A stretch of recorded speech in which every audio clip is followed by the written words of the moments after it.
اعوذ باللہ من الشیطان الرجیم، بسم اللہ الرحمن الرحیم۔ ایم ایس نیوز HD5 کی ناظرین السلام علیکم۔ امید ہے کہ آپ لوگ سب خیریت سے ہوں گے۔ آج کا جو ہمارا ٹاپک ہے، حماد اظہر عمران خان کی رہائی میں رکاوٹ کیوں بنتے ہیں، اس کی تفصیلات آپ لوگوں کے ساتھ شیئر کریں گے، اور حماد اظہر عمران خان کے حکم ماننے سے انکار کیوں کیا، اس پر بات کریں گے، اور عمران خان کے لیے حماد اظہر نے کیا کیا، اس کی تفصیلات آپ لوگوں کے ساتھ شیئر کریں گے۔ ہم ہر اس ارکان پارلیمنٹ، ہر اس رکن پر جو PTI کا بہت بڑا عہدہ رکھتا ہے، ان پر بات کریں گے اور آپ لوگوں کو تفصیلات سے ساتھ شیئر کریں گے۔ اس پر آپ کی کیا رائے ہے، آپ پلیز نیچے کامنٹ میں ضرور بتائیں تاکہ ہمیں اس کی معلومات حاصل ہو سکے۔ جیسے کہ آپ جانتے ہیں 2023 5 اگست کو عمران خان صاحب گرفتار ہوئے، اور گرفتار ہونے کے بعد اب تک جیل میں موجود ہیں، اور پارٹی قیادت نے کیا کیا، اس کی تفصیلات آپ لوگوں کے ساتھ شیئر کرتے ہیں۔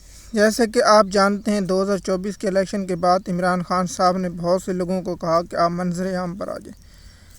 زلفی بخاری، مراز سعید، شہزاد اکبر اور ایک ارکان کے سوا عمران خان صاحب نے کہا کہ سب رپورٹس جو ہیں وہ باہر آ جائیں جن میں حماد اظہر کا تعلق تھا۔ حماد اظہر کے والد محترم MNA لاہور سے منتخب ہو چکے ہیں، اور اس کے بعد وہ قومی اسمبلی میں نہ اس کا عمران خان کی رہائی کے لیے کوئی اہم کردار ہے، نہ کچھ ہے۔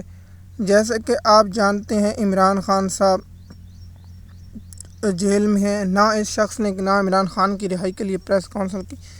جب سے عمران خان جیل میں ہے، اور جیل سے جب عمران خان کا ایکس پر پیغام آتا ہے، نہ اس شخص نے کبھی شیئر کیا ہے، نہ اسے ری ٹویٹ کیا ہے، نہ کبھی اس پر پیغام دیا ہے۔ MS نیوز کی ناظرین، 26 آئینی ترمیم کے موقع پر عمران خان صاحب نے کہا کہ تمام لوگ احتجاج کے لیے نکلیں، لیکن اس شخص نے عمران خان صاحب کا حکم ماننے سے صاف انکار کر دیا، اور نہیں ہے، اور ایک دو منٹ فوٹو شیئرنگ کرا کر اور غائب ہو جاتے، اور اس کے بعد عمران خان صاحب کو نہ یہ شخص ملا، نہ اس کے بعد اس کے کوئی خبر ہوئی۔ جیسے کہ آپ جانتے ہیں عمران خان صاحب نے کہا کہ فائنل کال پر حماد اظہر پنجاب کے اور لاہور کے صدر ہیں، لیکن پنجاب کے نیب اور لاہور کے صدر ہیں، لیکن اس شخص نے نہ عمران خان صاحب کی رہائی کے لیے کچھ کیا، نہ کوئی عمران خان پر جو ظلم و ستم ہو رہے اس پر کوئی بات کی۔ عمران خان کا کبھی اخبار، کبھی عمران خان کو عید کی نماز نہیں پڑھنے دی گئی، اور نہ عمران خان صاحب کو کبھی جیل کے باہر آنے دیا۔ اس پر یہ شخص خاموش رہا۔ اتنا بڑا اعترافی جرم جو اگر نون لیگ کے پاس ہوتا، نون لیگ گھنگرو ناچ کے توڑ، اب نون لیگ کی کم سے کم اس پر 2000 یا 1 کروڑ پریس کانفرنس ہوتی کہ نیب نے اپنا جرم تسلیم کر لیا۔ نون لیگ کا ہر شخص، نون لیگ سے جو تعلق رکھنے والا ہر شخص اس پر بات کرتا، لیکن افسوس ان لوگوں نے کہا عمران خان جانے اور عمران خان کی فیملی، ہم کیا، ہم تو اسٹیبلشمنٹ کے پالتو ہیں، اور وہی کردار ادا کرتے رہیں گے۔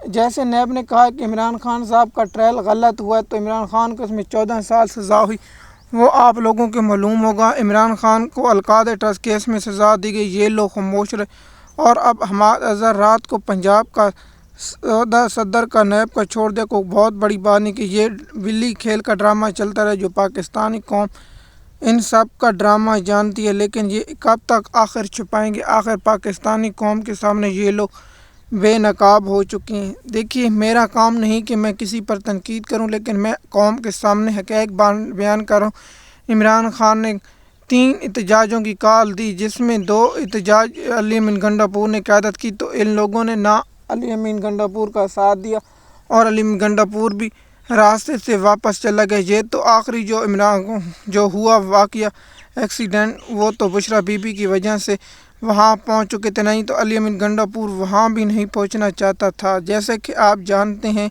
کہ حماد اظہر کو عمران خان صاحب نے کئی بار کہا ہے کہ آپ منظر عام پر آئیں، لیکن افسوس نہ اس نے کوئی منظر، اب تو KPK کی حکومت ہے، وہاں بیٹھ جاتے اور پریس کانفرنس کرتے، نہ سمیع اقبال نہ دیگر لوگ۔